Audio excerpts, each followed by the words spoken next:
Welcome back. Well, I got this comment that I haven't answered. It was 3 weeks ago, and somebody asked me if shorting Q3 on my NorCal 40B source to drain should be shorting pins 1 to 2. It seems that I was shorting 1 to 3. So I dug out my NorCal 40B, and somehow that got me in the mood to see if it worked first before I tore the bottom off to see which way the FETs go in the AGC. So remembering that it doesn't have a keyer, I found this.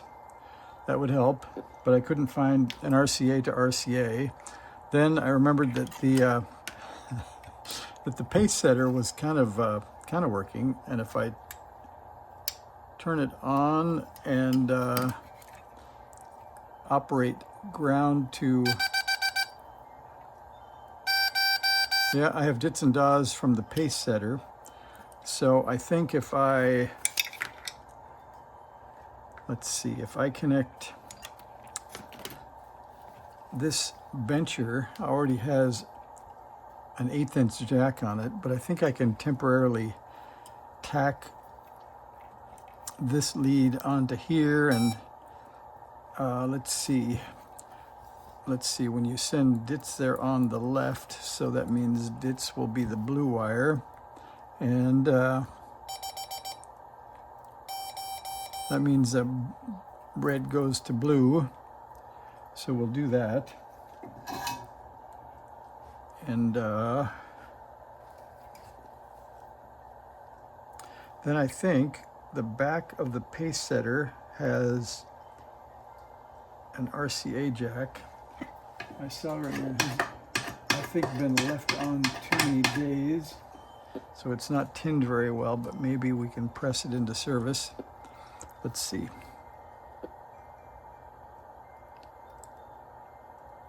Seems to melt solder, but it doesn't really stick to the tip, but maybe we'll get away with it.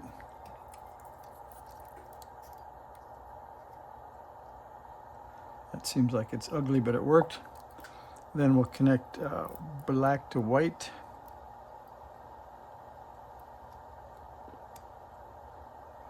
By the way, I could undo that screw, but if I undo the screw, then the post will turn on the other side of the keyer, and then I'll have to adjust the keyer again, so I decided to do the tack soldering thing.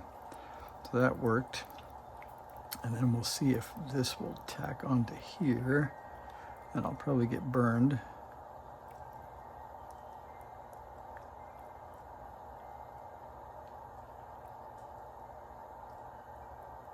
Maybe. It's not really melting. We'll add a little solder and see if that helps things speed up a bit. Oops, that went right under. I think we're getting way too hot now. That's pretty ugly. Well, you have to give me a free pass because I'm trying to hurry. All right, that seems to be on there. Now let's see if we can, yep, we can get some dits and dahs. And then I found this cable. This is supposed to be headphone to RCA jack, but I believe that will work. So we'll find our NorCal 40B key jack.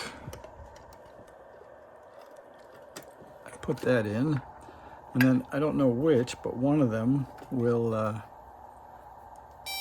activate the key on the NorCal 40. Must be that white one. So we'll put that in. And you can see there's been a landslide on the bench. I haven't gotten back to the keyer project yet. And then to figure out which one of these is the key line, we have direct and grid block. And that would be, I believe, if it's upside down like that. So we want direct, that would be the right side. We'll try that. And then let's see if we flip over to the dummy load.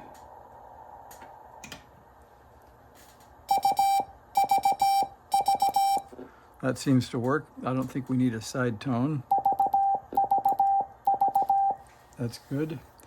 And let's see, the NorCal 40B looks a lot like it's putting out a couple of watts on the Wells meter. Pardon me while I'm off camera, I'll just give the tuner a little adjustment.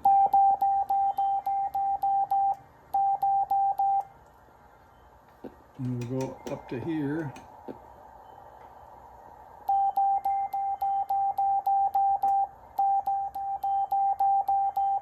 Okay, that was already pretty close. So the tuner is correct, and I think it might be a couple of watts. So I don't know if you watched before when we were messing with the NorCal 40B, but this has a 10-turn pot, and here's a tour of what you get. So you can see it starts at turn 0 at the bottom of the band, and then as I tune up I get 8, 15, 22, etc. So we're going to try that and see what we hear. So there's 8, 15, 22, 27, 35, 41, that's probably 40, 45. One would think we're not on the right antenna, wouldn't you? Let's see, we're on the non-red striped lead. We're on the correct coax. I don't hear much. Oh, I think we'll try turning the RF gain down, up and doing that again. So hang on, we'll start over. All right, that sounds a little warmer. We'll turn it all the way up for now. All right, so 0, 8, 15, 22, 29, 35, 40, 45, 49, 53, 56. Not a thing on the band.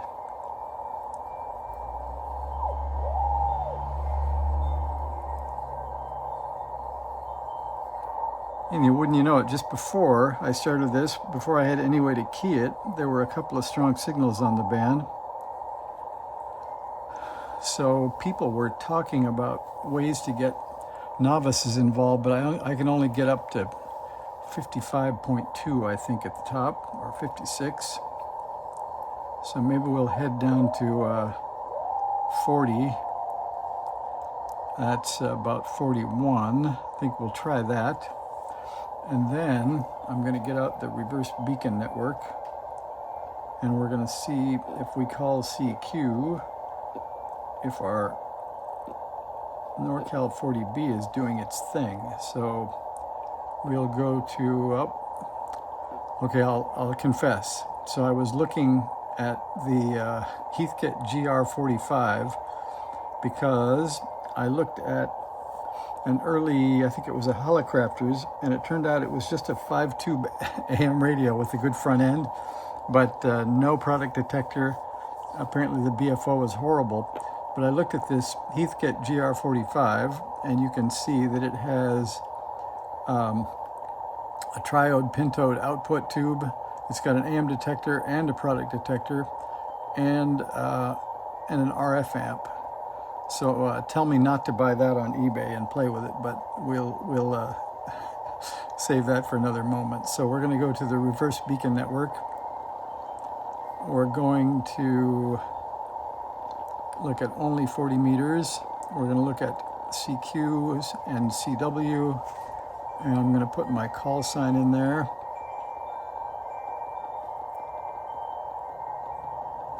We'll make it caps just so it looks good. And then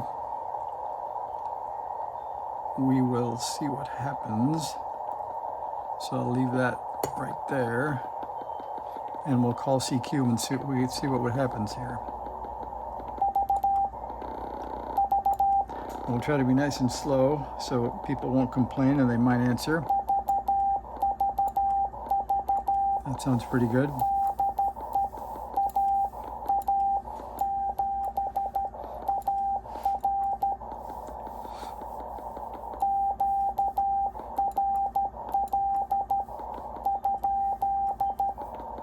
We'll see if anybody's home. So far it sounds empty and clear, so we'll try it.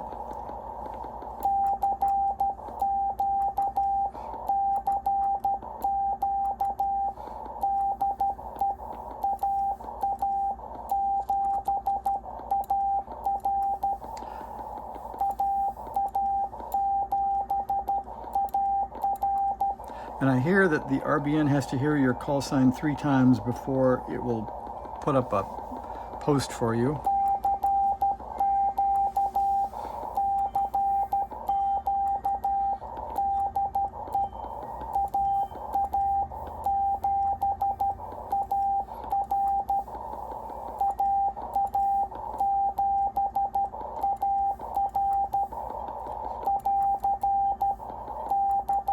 And my usual signal is, the first one is 11 miles away in Palo Alto. I think that's what we have. Yep, 11 miles away, W6YX. So we are getting out, but we're only getting to Palo Alto right now. And he gave us an 8 dB signal, and that was 13 words per minute.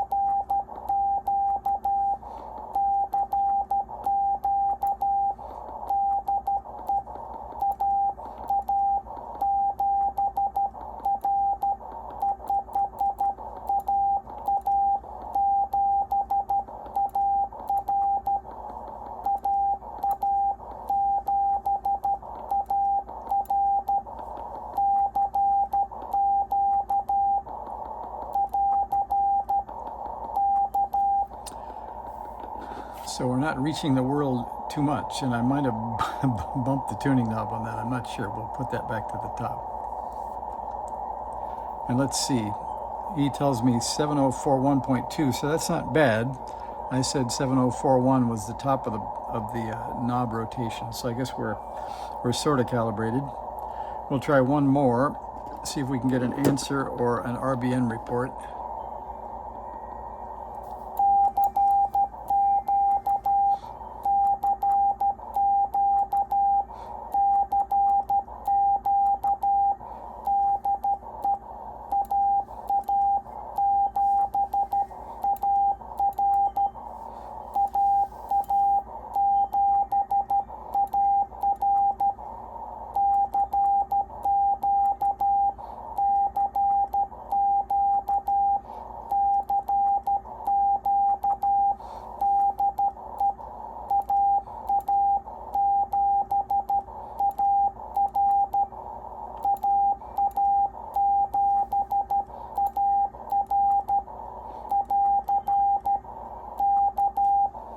And it is kind of fun. The NorCal 40B and A both receive the real transmitted signal. So that nice pure sine wave is the one that we sent.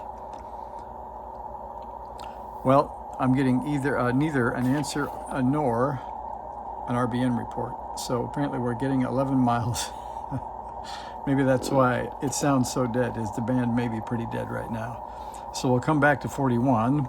In the meantime, I'll turn that, let's see, we'll go up to 45. There's 40, 45, 53, and I guess I was one off. So there's 56, 53, 49, 45. That's 41. That must be 40. Well, there's a strong signal. Let's see what we can do with that.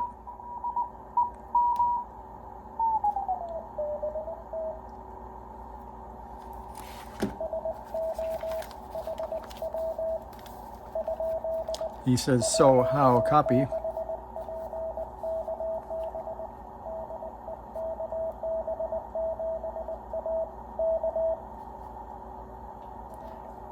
KB7A, I think I heard.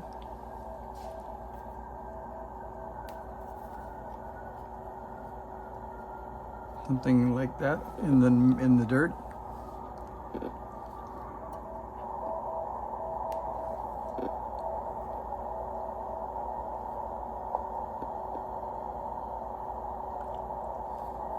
So we will look up KB7A while that's going on. I'm going to type into Google call sign KB7A. Let's see what we get. We get, oh, maybe I didn't type the right thing. I did type KB7A. QRZ.com may or may not tell us the right thing. Whoops. Login is required. There he is. Doesn't tell me where though without logging in. So maybe I'll look for a different link until I can log in here.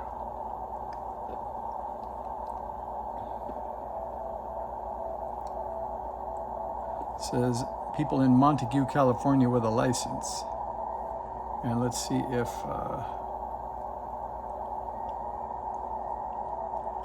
we find in page KB7A, there he is. So previous license was KC7GII, and he's in Montague, California. So that's up by the border. So that'd be 300 or 400 miles. These guys seem to be busy in QSO though.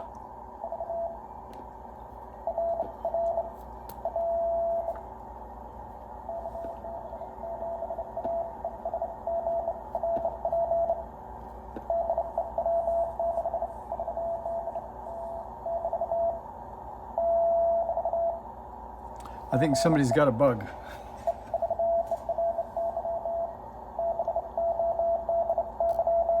I think they're going to be at it a while. I'm going to move on to something else.